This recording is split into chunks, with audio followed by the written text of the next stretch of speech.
Okay, we are gathering on the rug.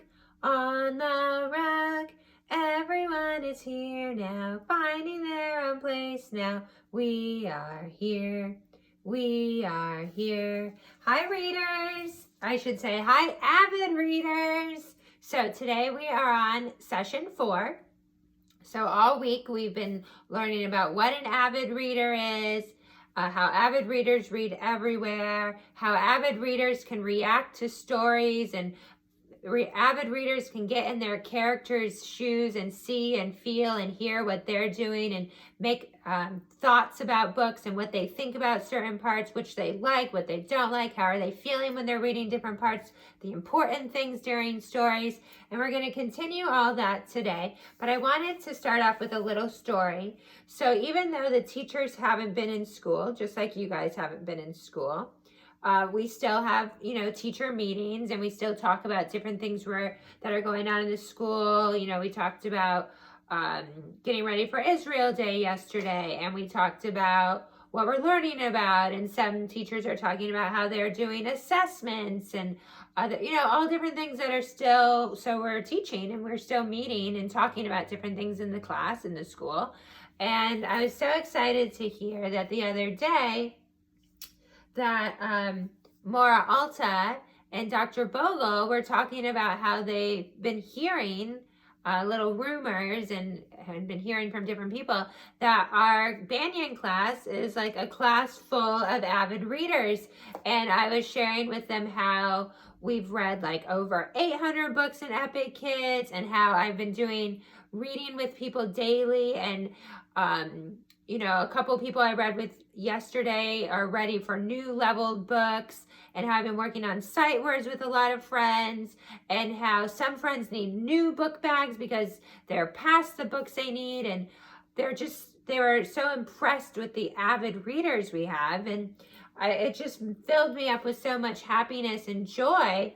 And I was thinking, flashback to yesterday's lesson, and I'm like, I wonder what post-it, if this was in a story, would I put here? What kind of post-it would I think of? So for sure, I would draw, I brought post-its today. For sure, if I heard Dr. Bogle and Maura Alta saying how they heard that you guys were avid readers and they're really proud of the school and how much growth you guys have made, for sure it's going to be a smiley face, right? That's for sure. I'm not going to make a sad face or an angry face or a mad face. It's definitely going to be a smiley face. But what is the best word to describe how I'm feeling when I hear the administration talking about that we have a bunch of avid readers in the Banyan class? What word am I using to describe this smiley face, describe this feeling? So it's not only about knowing that I have a smiley face, but we want to make sure we're using the precise words, the right words to describe it. Yesterday in morning meeting, on Wednesday, to wrap up our morning meeting, we did Guess That Feeling, and it was like a little tease for this lesson, and we did a bunch of different feelings. Somebody felt disappointed, someone acted out frustrated, somebody acted out tired, somebody acted out calm, someone acted out proud. Those are all really specific words and great vocabulary. So I want to really expand on the idea of using specific words to describe feelings, not just always good or happy or sad. Like, let's think of bigger and stronger and more powerful words. So on the count of 3, I want you to shout out what word you think Miss Tracy was feeling when she was when she overheard and was listening, and what we were talking about, when we were talking about the growth that this class has made. 1, 2, shout out your word now. Awesome. So some words that I heard were super duper happy, proud, excited, glad, ecstatic, overjoyed, overwhelmed, joyful. So those are all great words, and they all would describe how I was feeling when Dr. Bogle and Maura Alta is talking about how much progress we've made in our reading classes. So today's teaching point, the whole point of this lesson, what I want you to take away from this reading workshop class today is today I want to teach you that when thinking about a character's feeling in a story, it helps to be as specific, as precise as you can be. Instead of just saying he's happy, it's good to think, is that the best word to describe it? Is that the best word for that situation? And try to find a just right word to describe what you mean. So not just say happy. Miss Tracy was ecstatic or overwhelmed or overjoyed or any great word. We're trying to build our vocabulary, especially our emotions and our feelings words. Because sometimes we say words and we actually are feeling something different. So I have an example. A student named Andrew once told me this story, like in a morning meeting situation, like a weekend news situation where he was sharing something. And the prompt was, think of a time that we're sad. And we've done activities like this before. Tell me a time you're sad. Tell me a time you've been happy. Tell me a time you've been mad or frustrated. And we all share these different feelings. So this particular time, I had asked the students, think of a time that you were sad. And, we took a minute. Everybody was thinking, when's the time I've been sad? Or I was sad when I fell off my bike. Or I was sad when I lost something or broke something. Or I was sad when my parents went on a weekend trip and I stayed with my grandparents, different times that were sad. So I picked out one of these stories and I wanted to kind of focus in on this. So Andrew told me, I was sad when my cousin moved. Because he was always playing in my house and he was always around a lot.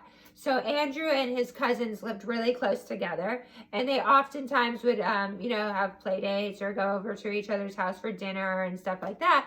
And his cousin had to move back east. His parents got a new job. So Andrew was sharing that that's a time he was sad, that when his cousin moved. I nodded and I was like, okay, definitely. I can understand why you'd be sad. Then both of my cousins actually have moved away. One lives in Colorado and one lives in Pennsylvania. So I understand that when family is separated, sometimes it's sad. So class, when Andrew's cousin moved away and Andrew no longer had him around the house and was playing with him all the time, Andrew felt what? So what is that feeling that Andrew was actually feeling at the time when he was at home and he couldn't play with him? Sad, yes. But it was a particular kind of sad. Let's be more precise with his sadness, more specific. What's the right word we might use for how Andrew felt? Maybe he was sitting at his house on a Sunday afternoon. Normally his cousin would be over there playing with him, but since his cousin moved, he's not there. What would be the precise feeling in that moment that Andrew might have? Maybe lonely, maybe crestfallen, maybe bored, maybe unhappy. But I really think he was feeling lonely, right? Lonely because he's sitting there and normally his cousin would be able to play with him, but he wasn't. So I think he's feeling lonely. How many of you agree that might be a lonely feeling? It could still be a sad feeling, right? Sad and lonely could be all wrapped up. That's the amazing thing with feelings, is sometimes you have so many feelings at the same time. And my example with the giving tree the other day, and I was pretending to be the tree and thinking of all the different feelings, is in that one book, the tree had so many feelings. It started off this way, then it went here, at the middle was there, and all different feelings. And just like you during the day have different feelings. Maybe you wake up a little grumpy, but then you have your favorite breakfast and then you're happy. And then maybe you get hurt. Maybe you trip or fall and then you're a little sad. But then maybe you shake it off and you get to do something else. So our feelings can change throughout the day. Feelings of a character can change throughout a book. Even in movies, you could be different feelings. Sometimes you might be scared, and then maybe the hero comes in and saves the day, and then you're feeling excited. So that's what's magical about feelings and emotions, how much they can change and go with the waves. So I brought out this book, Not Norman, and we read this book, it's been a couple weeks. It was actually the day that we brought our pet to morning meeting. If you remember, I brought my sister's dog Oreo to morning meeting. It was a few weeks ago now. And we read a couple pet books. And this is a great story. So I'm going to read it now. And then afterwards, I want us to go through and pick a couple points. And I'm going to think about how the boy in the story might have been feeling, what his emotions might have been in that particular moment. Okay, so if you didn't remember reading this from last time, great, you'll hear it for the first time. And if you do remember, then we're just doing our reread power, right? Which is an important power to reread. Not Norman, a goldfish story. And it's by Kelly Bennett and illustrated by Noah Z. Jones. So there's just some goldfish swimming around. Not Norman, a goldfish story.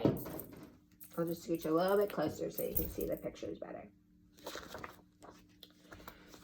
When I got Norman, I didn't want to keep him. I wanted a different kind of pet. Not Norman. And the author made this part a little bit bigger and bolder so we could really see not Norman. So there's his birthday party with his parents, a cake, balloons, a book on Your Fish and You, and there's his birthday present, a pet fish. I wanted a pet who could run and catch, or one who could climb trees and chase strings. A soft furry pet to sleep on my bed at night. Not Norman. So if you can't tell, these are like his dreams, right? He's thinking and dreaming, I wish I could have a dog like that, or I wish I could have a cat like that. All Norman does is swim around and around and around and around and around and around and around.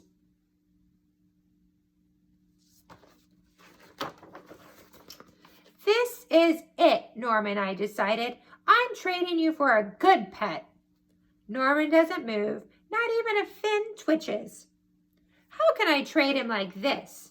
No one will want a sorry-looking fish in a gunky bowl. So yeah, his bowl is kind of dirty. He's not really taking care of Norman very well, is he? When I dropped Norman into his nice clean bowl, he started dipping and flipping and flapping his fins around. He looked so goofy, I have to laugh.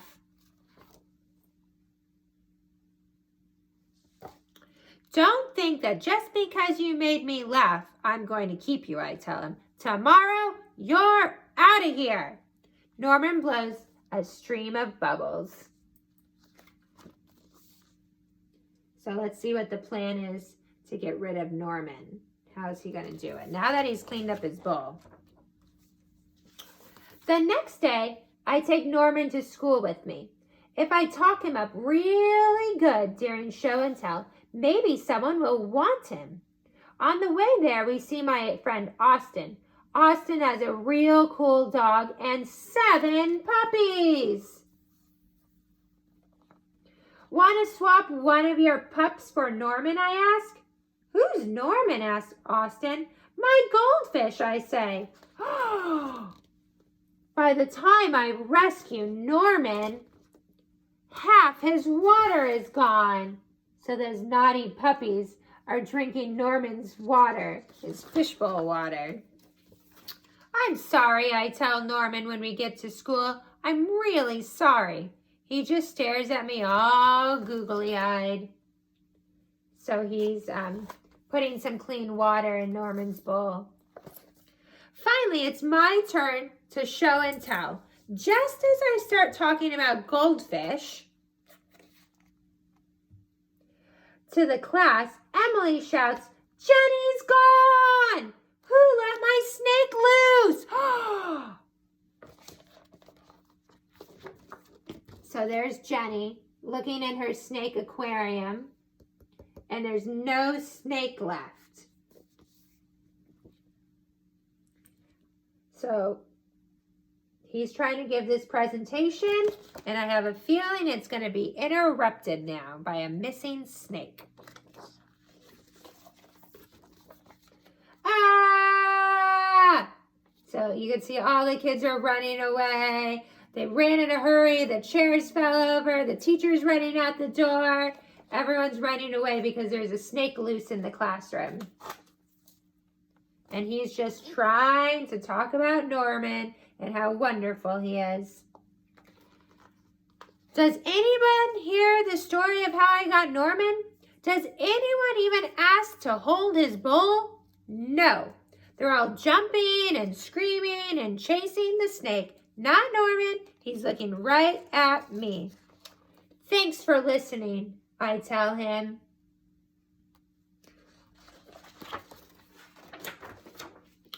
That afternoon, we got to my music lesson. As soon as it's over, I'm taking Norman back to the pet store. I take out my tuba and begin to play.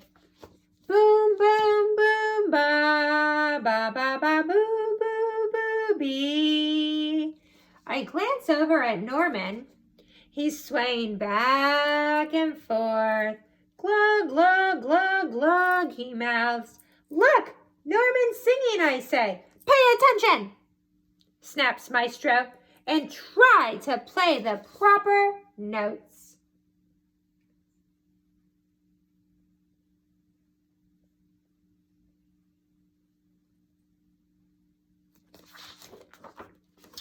Maestro makes me stay for extra practice. By the time my lesson is over, it's too late to go to the pet store. "Don't think just because you like my music, I'm going to keep you," I tell Norman. He glugs. So he had to stay late after school to practice the tuba, and he can't go to the pet store today. But he's still going to return him, he says.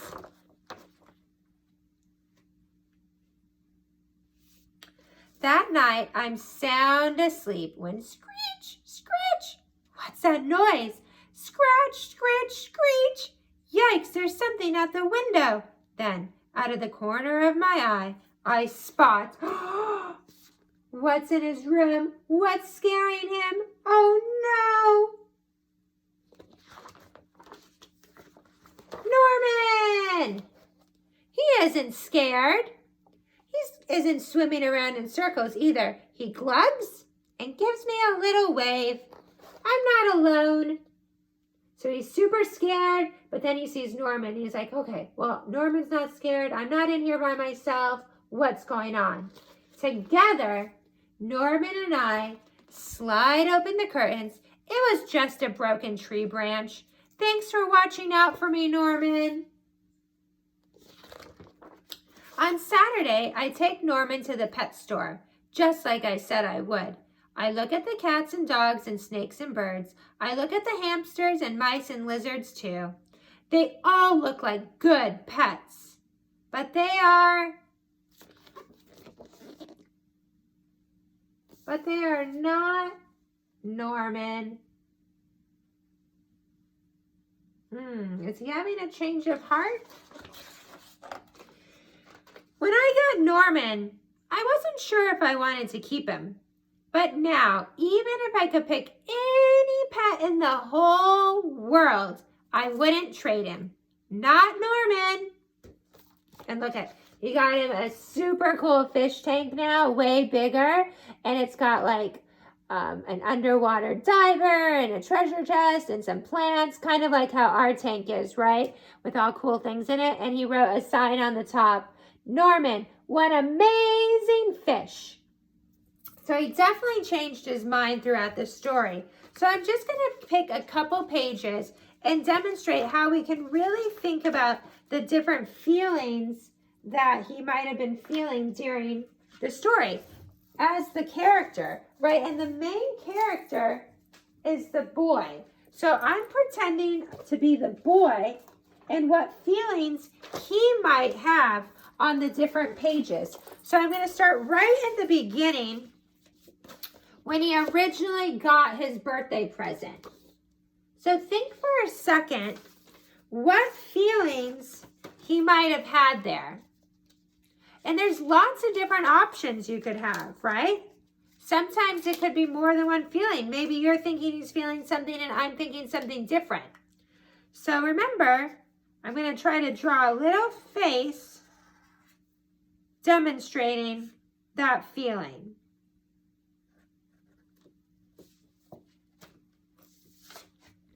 So I drew my face. Now I'm thinking, what word best describes that feeling? There could be all different ones. The word I chose was disappointed. I think he was disappointed there. So let's pick another page.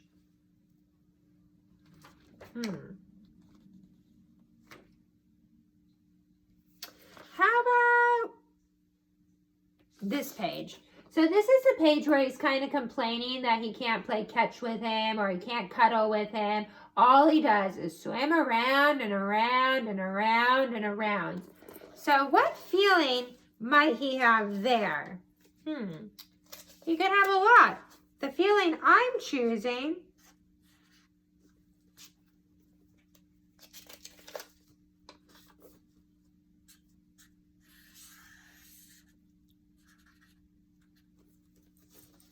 is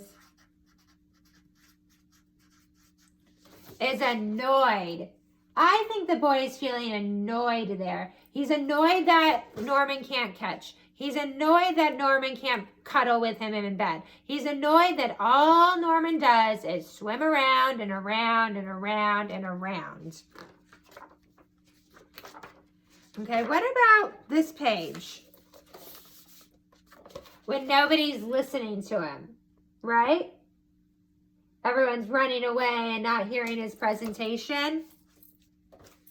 I wonder what he's feeling there. He definitely has strong emotions in his picture. If you look up close, see how his hands are on his hips. He's got a real specific face.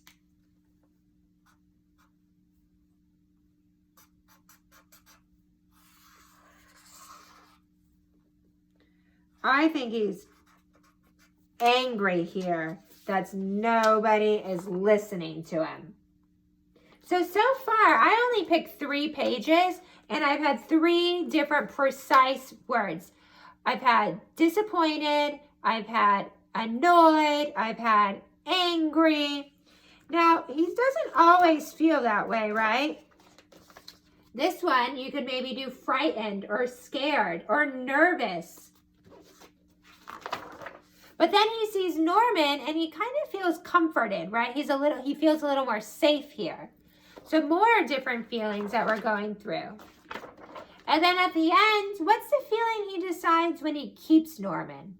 Is he happy, excited, ecstatic, calm? What kind of feeling might he have at the end?